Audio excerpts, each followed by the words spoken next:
2019 December 17 Amaravati చరిత్రలోనే చీకటి రోజు.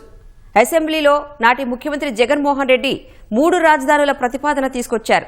విశాఖ, అమరావతి, కర్నూలు పేర్లతో 3 ముక్కలాట మొదలుపెట్టారు.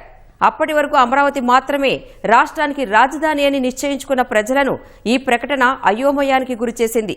తీవ్ర అసహనమూ వ్యక్తమైంది. ఆ అసంతృప్తే క్రమంగా మహోధృత పోరాటమై ఉద్యమానికి దారితీసింది.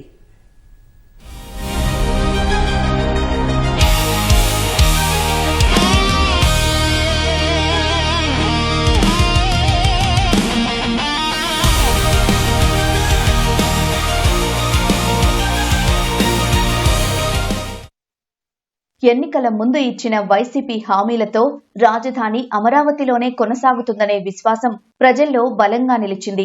ప్రభుత్వం మారినా అభివృద్ధి ఆగదనే నమ్మకం వారిలో ఉండేది. కానీ 2019 డిసెంబర్ 17న అసెంబ్లీలో జగన్ చేసిన 3 రాజధానుల ప్రకటనతో ఆ విశ్వాసం పోయింది. ఫలితంగా మరుసటి రోజే రాజధాని గ్రామాల్లో నిరసనలు మొదలయ్యాయి. వెలగపూడిలో ప్రారంభమైన దీక్ష క్రమంగా ప్రజా ఉద్యమంగా మారింది. పిల్లలు, మహిళలు, వృద్ధులు అంతా ఒక్కటై పోరాటం చేశారు.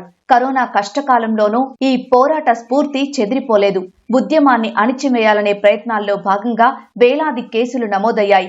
ఎస్సీ, ఎస్టీ చట్టాలను వినియోగించి విమర్శలు మూటగట్టుకుంది అప్పటి ప్రభుత్వం. ఆ పోరాటంలో 230 మందికి పైగా రైతులు, కూలీలు ప్రాణాలు కోల్పోవడం ఉద్యమ తీవ్రతకు అద్దం పట్టింది. క్రమంగా రాజధాని గ్రామాలను పోలీసులు దిగ్బంధించారు.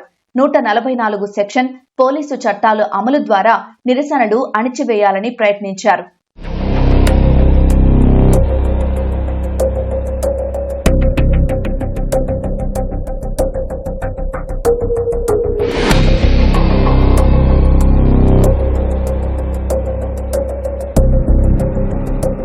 దేవాలయాలకు వెళ్లి మొక్కులు చెల్లించుకోవాలని బయలుదేరిన మహిళలు, రైతులను మార్గ మధ్యంలోనే అడ్డుకోవడం, లాఠీ చార్జీలు చేయడం తరచూ జరిగింది. అసెంబ్లీ ముట్టడి, జాతీయ రహదారి దిగ్బంధించిన సమయంలో ఉద్రిక్తతలు నెలకొన్నాయి. మందడం వంటి ప్రాంతాల్లో జరిగిన ఘటనలపై హైకోర్టు ఆగ్రహం వ్యక్తం చేసింది. జాతీయ మహిళా కమిషన్ విచారణకు దిగడం ఈ అంశాన్ని జాతీయ చర్చగా మలిచింది. తమ పరిస్థితిని వివరించేందుకు రైతులు రాష్ట్రపతికి లేఖలు రాయడం, కారుణ్య మరణానికి అనుమతి కోరడం వరకు పరిస్థితి దిగజారింది.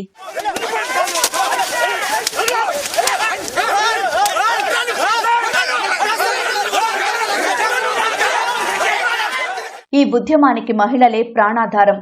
ఇంటి పట్టునే ఉన్నవారు వీధుల్లోకి వచ్చి పోరాటానికి నాయకత్వం వహించారు. అవమానాలు, నిర్బంధాలు, లాఠీ దెబ్బలు ఏవీ వారిని భయపెట్టలేదు. అమరావతిని పోరాట గడ్డగా మార్చి ప్రతి కార్యక్రమాన్ని ఉద్యమ వేదికగా మలిచారు. అసెంబ్లీ ముట్టడి, జాతీయ రహదారి దిగ్బంధనం, దుర్గమ్మ దర్శనం ఇలా వివిధ సందర్భాల్లో రాజధాని ప్రాంతం రణరంగానే తలపించింది. అడుగడుగునా మోహరించిన పోలీసులు ఎక్కడికక్కడే అడ్డుకుంటూ ప్రధాన రహదారులను ముళ్ల కంచెలతో మూసివేసినా వెనక్కి తగ్గలేదు. కొండలు, గుట్టలు ఎక్కి ముళ్ల పొదలను తొలగించుకుంటూ, కాల్వలను దాటుకుంటూ లక్ష్యాలను ఛేదించారు. పోలీసు వలయాన్ని, లాఠీ దెబ్బలు కాచుకుంటూ తమ గళాన్ని గట్టిగా వినిపించారు. ఆంధ్ర రాష్ట్రానికి శాశ్వత రాజధాని అమరావతి ఉంటుందని ఆనాడు చెప్పారు అధ్యక్ష. 151 సీట్లు గెలిచారు అధ్యక్ష. అబద్ధం చెప్పి గెలిచారు అధ్యక్ష. గెలిచిన వెంటనే మీరు చూస్తే ఏకంగా ప్లేట్ ఫిరాయించారు. 3 ముక్కల ఆట ప్రారంభించారు అధ్యక్ష. ఈ 3 ముక్కల ఆట అనౌన్స్మెంట్ అయిన తర్వాత అమరావతి రైతులు పెద్ద ఎత్తున ఉద్యమించారు అధ్యక్ష. 1631 రోజులు వాళ్ళ 5 కోట్ల ఆంధ్రుల కోసం పోరాడారు అధ్యక్ష. ఎప్పుడు గడప దాటిన మహిళలు పెద్ద ఎత్తున రోడ్డుపైకి వచ్చి ధర్నా చేశారు అధ్యక్ష, పోరాడారు అధ్యక్ష. ఆనాడు జరుగుతున్న ఉద్యమం చూపించడానికి మీడియా మిత్రులు వెళ్ళి వీడియోలు తీసి చూపిస్తే అధ్యక్ష వాళ్ళపైన కూడా కేసులు పెట్టారు అధ్యక్ష. ఒక ఈటీవీ విలేకరి పైన అటెంప్ట్ రేప్ కేసు కూడా పెట్టారు అధ్యక్ష. అంటే ఎవరిని వదిలిపెట్టలేదు. ఆనాడు కేసులు పెట్టి ఎట్టి పర్స గొంతు నొక్కాలని ప్రయత్నించారు అధ్యక్ష. కానీ ఉద్యమం మటుకు ఆగలేదు అధ్యక్ష. విజయవాడ, గుంటూరు, తెనాలి ప్రాంతాల మహిళలు కూడా భారీ ర్యాలీలలో ఉద్యమానికి బలం చేకూర్చారు. పాటలు, చిన్నారుల నాటికలు, నేతల ప్రసంగాలతో రోజుల తరబడి శిబిరాలను కాపాడుకుంటూ వచ్చారు. 2020 జూలై 31న 3 రాజధానుల చట్టాలకు గవర్నర్ ఆమోదం తెలపడం వల్ల ఉద్యమం మరింత తీవ్రమైంది. ఈ చట్టాలను హైకోర్టులో సవాల్ చేయడంతో స్టేటస్ కో లభించింది. పోరాటానికి కొనసాగింపుగా న్యాయస్థానం నుంచి దేవస్థానం పేరుతో అమరావతి నుంచి తిరుమల వరకు మహా పాదయాత్ర చేపట్టారు. ఉద్యమం 29 గ్రామాలకే పరిమితం అన్న విమర్శలను ఈ యాత్ర ఛేదించింది. తిరుపతిలో జరిగిన సభ ద్వారా అమరావతి నినాదం రాష్ట్ర వ్యాప్తంగా మార్మోగింది. అంతేకాదు, అమరావతి నుంచి అరసవెల్లి వరకు మరో మహాపాదయాత్ర చేపట్టి ఉద్యమాన్ని ఉత్తరాంధ్ర వరకు విస్తరించారు. ఈ యాత్రతో అమరావతి సమస్య ప్రాంతీయ సెంటిమెంట్ కాదని, రాష్ట్ర ప్రజల సమిష్టి ఆవేదన అని చాటి చెప్పారు.